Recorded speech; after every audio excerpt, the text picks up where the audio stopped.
She checked herself into a psychiatric ward to prepare for a role about mental illness. But what happened next shocked everyone. She refused to leave, claiming she finally found where she belonged. Vivian Sterling was Hollywood's golden girl at 28, with porcelain skin, platinum blonde hair, and emerald eyes that had graced countless magazine covers. She had everything the world envied: 3 Academy Award nominations, a Beverly Hills mansion, designer everything, and a social media following of 50 million. But beneath the perfect smile and red carpet glamour, Vivian felt like she was drowning in emptiness. She'd grown up privileged, never experienced real hardship, and despite her acting talent, she felt like a fraud playing roles she couldn't truly understand. Her latest opportunity was a role of a lifetime, playing Sarah Chun, a brilliant artist who battled severe depression and bipolar disorder in an upcoming biographical drama called Fractured Light.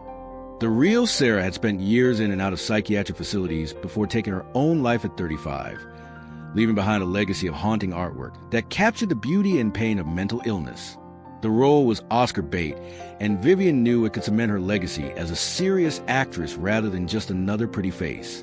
Dr. Michael Harrison ran the psychiatric ward at St. Catherine's Hospital, a man in his early 50s with kind gray eyes and prematurely silver hair. He dedicated his life to helping people navigate their darkest moments. Having lost his own sister to suicide 20 years earlier, he was compassionate but firm, brilliant but humble, everything Vivian's Hollywood world wasn't. When he first met her, he saw right through her polished exterior to the lost, searching soul beneath. The idea came to Vivian during a meeting with the film's director, who mentioned how other actors had gone to extreme lengths for their craft, gaining massive amounts of weight, learning new languages, living in character for months. What if, Vivian suggested, I actually experienced what Sarah experienced? What if I stayed in a psychiatric facility to truly understand her world? Everyone thought she was joking at first. Her agent called it career suicide. Her publicist had a panic attack, and the studio executives were horrified. But Vivian was determined. She'd spent her entire career being beautiful, charming, and perfect. For once, she wanted to touch something real, something raw, something that would transform her from the inside out. After months of legal negotiations, insurance waivers, and NDAs, arrangements were made for Vivian to spend 2 weeks as a voluntary patient at St. Catherine's Psychiatric Ward. She would be treated like any other patient, with no special privileges, no cameras, no publicity. The staff would know her identity, but the other patients wouldn't unless she chose to reveal it. Vivian checked herself in on a rainy Tuesday morning, trading her designer clothes for hospital scrubs, her diamond jewelry for a plastic ID bracelet. She'd studied the character extensively, memorized Sarah's medical records, and prepared herself mentally for what she thought would be an acting exercise.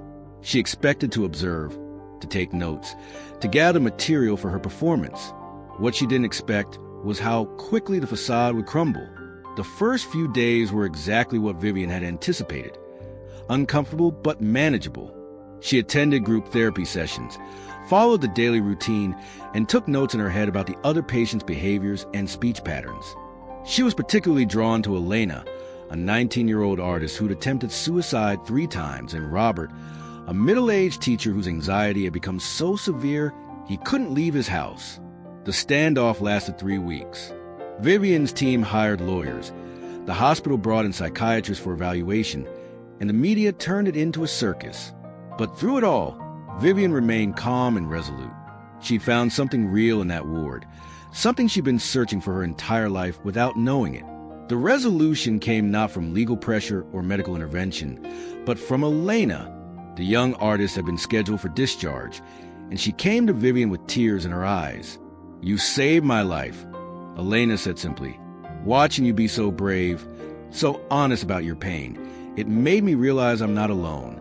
But now I have to go out there and try to live. And I need to know that if I can do it, you can do it too." Those words broke through Vivian's defenses in a way that all the professional interventions couldn't.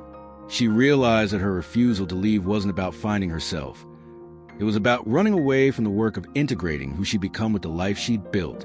With Dr. Harrison's help, Vivian developed a plan for transitioning back to the outside world. She would continue therapy. She would be more selective about her roles. and she would use her platform to advocate for mental health awareness. She also established a foundation to provide art therapy programs in psychiatric facilities. When she finally walked out of St. Catherine's after a month-long stay, Vivian was a different person. The cameras were still there. The questions still came, but she faced them with a quiet strength she'd never possessed before. She'd gone in looking for a character to play and instead found herself. The movie Fractured Light was eventually made with another actress, but Vivian didn't regret her decision. She'd found something more valuable than any role, the courage to be authentically, imperfectly human. And sometimes, losing everything you thought you wanted is the only way to discover what you actually need.